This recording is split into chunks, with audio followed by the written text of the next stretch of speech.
Salut tout le monde. Aujourd'hui, on va voir comment interpoler un ensemble de points à l'aide d'un polynôme. Autrement dit, nous allons chercher la fonction polynomiale qui passe par des points définis. Par exemple, si on nous donne les points 0, 3, 1, 2 et 2, 3, on pourra, grâce à la méthode vue dans cette vidéo, déterminer une fonction qui passe par ces trois points.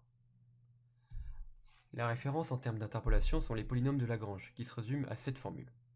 Elle n'a pas l'air sympa, mais heureusement pour vous, vous n'êtes pas obligé de l'apprendre pour pouvoir l'appliquer. En effet, il existe une autre façon de faire appelée l'interpolation newtonienne, qui est en fait une variante de l'interpolation lagrangienne, mais qui donne au final le même polynôme. La différence entre ces deux méthodes réside dans la manière de poser le problème.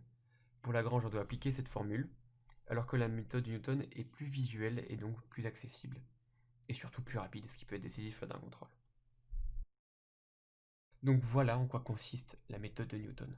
En fait, on va créer un tableau, enfin une espèce de pyramide que vous pouvez voir là, et on va la remplir avec les données de notre problème, et en fait elle va nous permettre de trouver le polynôme p de x qui correspond à notre polynôme interpolateur. Donc voilà ce qu'il faut retenir. Comme ça a l'air d'être du chinois, mais je vais vous expliquer avec un exemple. Donc je vous invite à faire pause et à enregistrer cette image. Donc on va prendre l'exemple que j'ai cité précédemment, c'est-à-dire avec 0, 3, 1, 2 et 2, 3. La première étape, ça va être de définir nos x et nos y. Déjà, les x doivent être dans l'ordre croissant, c'est-à-dire que là ils le sont déjà, on a 0, 1, 2 pour les x. Mais si par exemple on avait un autre point avec moins 1, il faudrait le mettre avant. Voilà. Donc les x dans l'ordre croissant.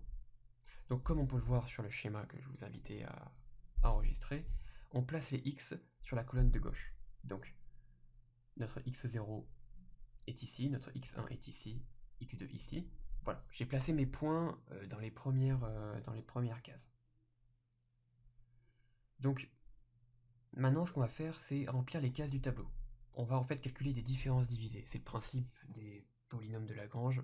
Donc des différences divisées, donc comme son nom l'indique, ça va être une soustraction divisée par une autre soustraction. Donc pour trouver ces soustractions, c'est très simple. D'abord on a le numérateur. Le numérateur, ça va être la case de gauche à la case courante, la case qu'on étudie, donc 2, moins la valeur dans la case qui est à gauche au-dessus, donc L, donc la case 3. Pour le numérateur, c'est toujours ça. C'est-à-dire, c'est la case à gauche, puis, enfin, moins la valeur qui est dans la case à gauche au-dessus. Donc pour le dénominateur, ça va être, la première valeur, ça va être le x qui est aligné avec ma case courante. Donc on part de notre case courante et on revient à la colonne des x, donc là ça va être 1.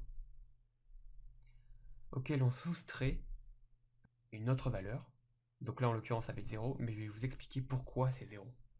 Chaque colonne correspond à une étape. Étape 1, étape 2, étape 3, étape 4. En prenant pas en compte les deux colonnes x, y. En fait, ça va être important parce que le numéro de l'étape va correspondre au nombre de cases, au nombre de crans qu'on va utiliser. Dans ce cas-là, on est à l'étape 1, et donc après on sera à l'étape 2, je le note quand même pour après. On a notre 1, du coup, qui correspond à notre x qui est aligné. En fait, notre 0 correspond à notre x aligné, plus un cran vers le haut. Et ce cran, ce 1, correspond au numéro de l'étape. Et c'est toujours comme ça. Pour trouver par exemple la deuxième valeur du dénominateur de cette case, on prendra le x qui est aligné et on remontera de 2 crans, parce qu'on sera à l'étape 2. Voilà, c'est le principe. Donc je vais remplir les cases de cette manière.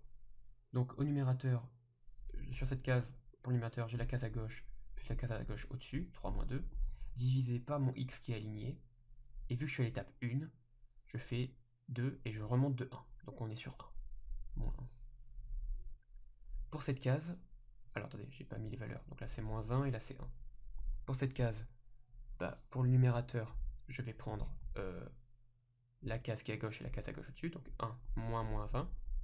Bien faire attention, quand on a un moins 1, c'est une valeur, c'est-à-dire qu'on fait 1 moins moins 1, pas 1 moins 1. Voilà. C'est une erreur que j'ai beaucoup faite et que je vous conseille pas de faire, parce qu'on s'embête après. Donc ensuite, je prends le x qui est aligné avec ma case, 2, moins, je suis à l'étape 2, je vais sur ma case qui est alignée, mon x aligné, et je remonte de 2, 1, 2, je vais sur 0. Voilà, donc 1 plus 1, 2, 2 sur 2, 1, voilà 1. On a notre pyramide qui est remplie. Maintenant, je vais vous expliquer comment l'utiliser. Donc, on cherche un polynôme P de x qui vérifie nos 3 points, c'est-à-dire que P de 0 vaut 3, P de 1 vaut 2 et P de 2 vaut 3. Notre tableau nous sert en fait à déterminer des coefficients. En fait, on prend les cases, pour chaque ligne, on prend la case tout à droite. Donc là, pour cette ligne, je prends 3, ici je prends moins 1, et ici je prends 1. Cette case-là, par exemple, sert que d'intermédiaire pour calculer la dernière. Et après, c'est très simple, notre y0, on va le poser tel quel, en fait c'est 3 fois 1, c'est y0 fois 1, comme mis ici, plus le deuxième coefficient, donc là c'est moins 1, facteur de x moins x0. Notre x0, il vaut 0, donc x moins 0.